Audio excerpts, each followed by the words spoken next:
Meeting Bharatiya Janata Dal का क्या किस तरह की रणनीति और क्या आपने? देखिए, हम लोगों ने पूरे गोपालगंज जिले की अगर बात करें, गोपालगंज जिले में 2373 बूथ है। सभी बूथों पे हमारे BLA-2 नियुक्त हो चुके हैं और जो भी विधानसभा है, हम लोग विधानसभावार BLA-2 का प्रशिक्षण सह संवाद कार्यक्रम का आयोजन हम लोग कर रहे हैं। इसके तहत अभी तक हम लोगों ने 3 विधानसभा में हो गया है, कल 2 विधानसभा है, परसों 1 विधानसभा है। इस तरह से हम लोग बूथ स्तर तक अपने संगठन को सक्रिय करने का काम हम लोगों ने किया है और संयमित तरीके से किस तरह से चुनाव आयोग का अगर किसी तरह से जो गलत मंशा होगा उसको निष्क्रिय हम लोग कर सकते हैं। इसके लिए हमारे एक BLA-2 हमारे पंचायत अध्यक्ष, हमारे प्रखंड अध्यक्ष, सभी लोग पार्टी के पदाधिकारी जो लोग हैं पूरी मजबूती के साथ हम लोग उनको प्रशिक्षित कर रहे हैं और मजबूती के साथ हमारे जितने भी BLA-2 हैं वो हैं और हम लोग बूथ जीतने का लक्ष्य रखते हैं। हर एक बूथ पे जो फर्जी मतदाता है उनका नाम कटवाने के लिए हम लोगों ने आह्वान किया है और इसी के तहत आज भोरे विधानसभा का आज बैठक। लगातार आरोप प्रत्यारोप के बीच में कितना फायदा मिलने वाला है आरजेडी को? किस तरह का आरोप प्रत्यारोप? पार्टियां आपसी जो आरोप प्रत्यारोप का दौर लगाए हुए हैं, कौन सा आरोप प्रत्यारोप? भ्रष्टाचार की जितनी पार्टियां सब एक दूसरे पर आरोप लगा रही हैं, उसका कितना फायदा? देखिए, हम लोग मुद्दे की बात करते हैं, हमारे नेता मुद्दे की बात करते हैं। हम लोग इस सब बेफजूल की बातों में नहीं रहते हैं। हमारे नेता 17 महीने के कार्यकाल में जो करके दिखाए हैं, 5 लाख सरकारी नौकरी देने की बात हो, चाहे उद्यमी योजना के तहत 10 लाख युवाओं को स्वरोजगार से जोड़ने की बात हो, या आप देख लीजिएगा गोपालगंज में मेडिकल कॉलेज देने की बात हो, थावे को पर्यटन स्थल बनाने की बात हो, मॉडल अस्पताल, सदर अस्पताल को मॉडल अस्पताल बनाने की बात हो, अथवा रेफरल अस्पताल को आधुनिकीकरण करने की बात हो, या जितने भी सड़क पुल पुलियाँ हैं आप देख लीजिएगा, यहाँ से आपका जो विजयपुर से लेके जो हथुआ तक जो यह सड़क का चौड़ीकरण हो रहा है, हमारे नेता तेजस्वी यादव जी जब उप मुख्यमंत्री थे उसी समय का यह योजना है और भले इसका उसी समय यह योजना पास हो चुका था। यह हमारे नेता तेजस्वी यादव जी का है, तो हमारे नेता तेजस्वी यादव जी का विजन है, मिशन है कि कोई भी गरीब परिवार हो, वो पलायन हो, शिक्षा के क्षेत्र में हो, रोजगार के क्षेत्र में हो, उद्योग धंधा लगाने की बात हो, हमारे नेता मुद्दे की बात करते हैं। हम लोग जाति पाति धर्म समुदाय की बात नहीं करते हैं, आपस में लड़ाने की बात नहीं करते। सत्ता पक्ष कह रहा है कि आपकी जो नेता की योजनाएं हैं क्या वो आपके कार्यकर्ता के माध्यम से जनता तक पहुंच रही हैं? बिल्कुल पहुंच रहा है। हम लोग आप देखिए, हम लोग आज इस बैठक में पूरे हर एक बूथ से आप सुने भी होंगे कि हमारे हर 50-100 वोट पे एक कार्यकर्ता लगेंगे और उनकी क्या समस्याएं हैं, उनकी क्या बातें हैं, क्या मुद्दे हैं, उसको भी हम लोगों तक पहुंचाएंगे। और किसी भी गरीब, दलित, शोषित, वंचित या कमजोर वर्ग, चाहे किसी भी जाति धर्म समुदाय का व्यक्ति हो, अगर किसी के द्वारा अगर उसको डराने का, धमकाने का, उसको दबाने का प्रयास किया जाता है तो राष्ट्रीय जनता दल कभी भी यह बर्दाश्त नहीं करेगा।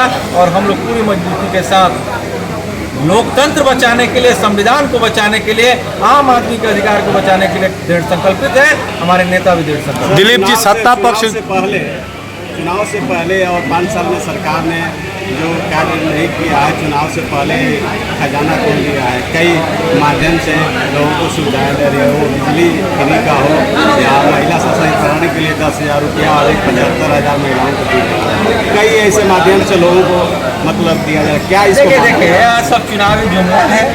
अरे आप 20 साल से मुख्यमंत्री थे, आपको करना चाहिए था, लेकिन जो कर रहे हैं, हमारे नेता भी कह रहे हैं कि नकल भी इनको करने से ढंग से नहीं आता। ये नकलची सरकार है और ये लोग जब देखे हैं कि आनंद फानंद में सरकार जा रहा है तो आनंद फानंद में लोगों को लुभाने के लिए या जुमलेबाजी किए हैं। कुछ भी होने जाने वाला नहीं है। और आप देखिएगा कि आप आम लोग कहते हैं कि यह जुमलेबाज की सरकार है, तो यह जुमला करना तो इनका काम है, जुमलेबाजी कर दिए, लोगों को फंसाने का काम किए। हम तो बैठक में कहे बहेलिया आएगा, जाल बिछाएगा, दाना डालेगा, उस जाल में फंसना नहीं। नई पार्टी को लेकर क्या राय है सर? नई पार्टी भी आगाज कर चुकी है, जन स्वराज। छोड़िए, हम सबकी बात नहीं करते हैं, हम लोग बात करते हैं अपनी बात। हमारे पास इतने विजन है, हमारे पास इतने मुद्दे हैं कि हम अपनी बात करते हैं। रहा सवाल जनसुराज की, अगर आप बात कर रहे हैं, वो लोग जो चीज़ कह रहे हैं, वादा कर रहे हैं, तो आपको याद होगा कि 2014 से लेके लगातार प्रशांत किशोर जी, नरेंद्र मोदी जी और नीतीश कुमार जी के करीबी रहे हैं। तो उस समय बिहार और बिहारियों की बात उनको याद नहीं आया, उस समय उनको बोलना चाहिए ना। तो देखिए, यह सब फंसाने की बात है, और वो जो काम पहले करते थे आज भी वही काम कर रहे हैं। अध्यक्ष जी, जो भोरे विधानसभा में है वहाँ कैंडिडेट को लेकर संशय बना हुआ है, कई तरह की बातें आ रही हैं महागठबंधन के कैंडिडेट को लेकर। कोई संशय नहीं है, एक ही लक्ष्य, जो भी आएगा वो कैंडिडेट नहीं देखना है। हम लोग गठबंधन देखेंगे, हम लोग पार्टी देखेंगे, हम लोग लालटेन छाप देखेंगे और बटन दबाएंगे, विधायक बनाएंगे और बिहार में युवा सरकार बनाएंगे। बस यही लक्ष्य। कल मुख्यमंत्री जी आने वाले हैं, कितना प्रभाव पड़ेगा? जिला में धोखाधड़ी से आपको हराया गया था, इस बार ऐसी क्या रणनीति बनाएंगे कि उस धोखाधड़ी से आप बच सकें? कोई धोखाधड़ी नहीं होगा। हमारे एक एक कार्यकर्ता एक एक बूथ पे मजबूती से हैं, और वोट चोरी हम लोग नहीं होने देंगे। सभी लोग सजग हैं, वोट चोरी नहीं होने देंगे और लोकतंत्र की हत्या नहीं होने देंगे, संविधान को खतरे में नहीं पड़ने देंगे। कल बिहार के मुख्यमंत्री गोपालगंज में शिरकत कर रहे हैं, क्या कहेंगे? आने दीजिए, आना है, सभी को अधिकार है, लोकतंत्र में अधिकार है, संविधान में अधिकार है, सभी लोग आएंगे। वो तो हमारे प्रदेश के मुखिया ही हैं, आएंगे, उनकी अपना मामला है, उसमें हम क्या टिक्का टिप्पणी करेंगे। लेकिन हमको लगता है कि चुनाव के बाद यात्रा उनका बंद हो जाएगा, क्योंकि सरकार इंडिया गठबंधन का बनेगा। विश्वास है इस बार? पूर्ण विश्वास है। और आम आदमी से जाकर पूछिए, आम आदमी भी कितना दिन तक कोई गुमराह करेगा। हर परिस्थिति में हमारे लोग तैयार हैं और पूर्ण विश्वास है, एक एक कार्यकर्ता का विश्वास है, एक एक लोगों का विश्वास है। अब की बार बिहार इतिहास रचने जा रहा है। विपक्ष, एनडीए को विपक्ष की भूमिका के बराबर भी सीट मिलेगा कि नहीं, इसकी भी गारंटी नहीं। बहुत